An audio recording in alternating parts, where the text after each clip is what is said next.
حضرت رابعہ بصری رحمتullah علیہ کے والد ماجد ایک غریب شخص تھے۔ ان کی 3 بیٹیاں اور بھی تھیں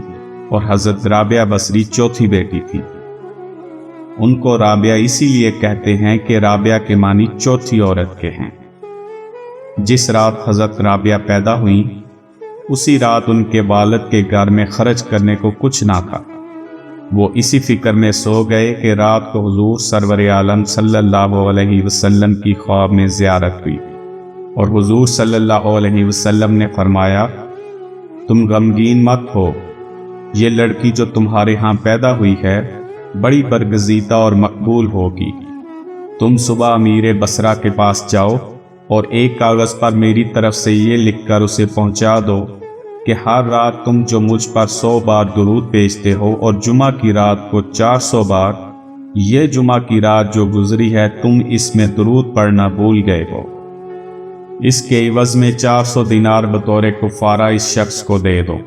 حضرت رابعہ کے والد جب بیدار ہوئے تو روتے ہوئے اٹھے اور حسب الارشاد ایک عرضی لکھی اور امیر بصرہ کے پاس پہنچے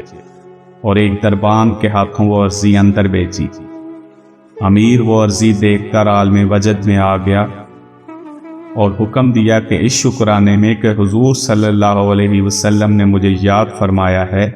اسی وقت 10,000 درہم فقیروں میں تقسیم کیے جائیں اور 400 دینار اس بزرگ شخص کو دیے جائیں جو یہ پیغام لایا ہے، اور اس کو کہا جائے کہ وہ اندر تشریف لائے تاکہ میں اس کی زیارت کروں۔ پھر ایک دم اٹھا اور کہا، مگر یہ خلاف ادب بات ہے کہ میں اسے اندر بلاؤں، میں خود اس کی خدمت میں حاضر ہوتا ہوں اور اس کی راہ کو اپنی داڑھی سے صاف کرتا ہوں۔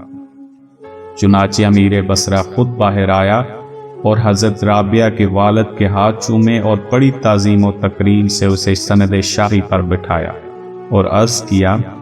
کہ آئندہ جب بھی کبھی کوئی حاجت ہو، خدا را مجھ سے ہی وہ خدمت لیا کیجیے۔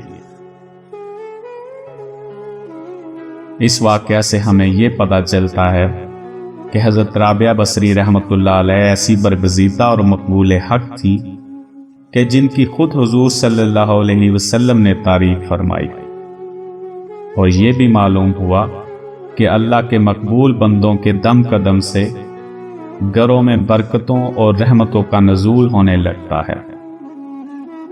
اور اس سے یہ بھی روز روشن کی طرح عیاں ہوتا ہے کہ حضور صلی اللہ علیہ وسلم اپنی امت کے حالات سے آج بھی باخبر ہیں اور اب بھی محتاجوں، غریبوں اور ضرورت مندوں کی مدد فرماتے ہیں۔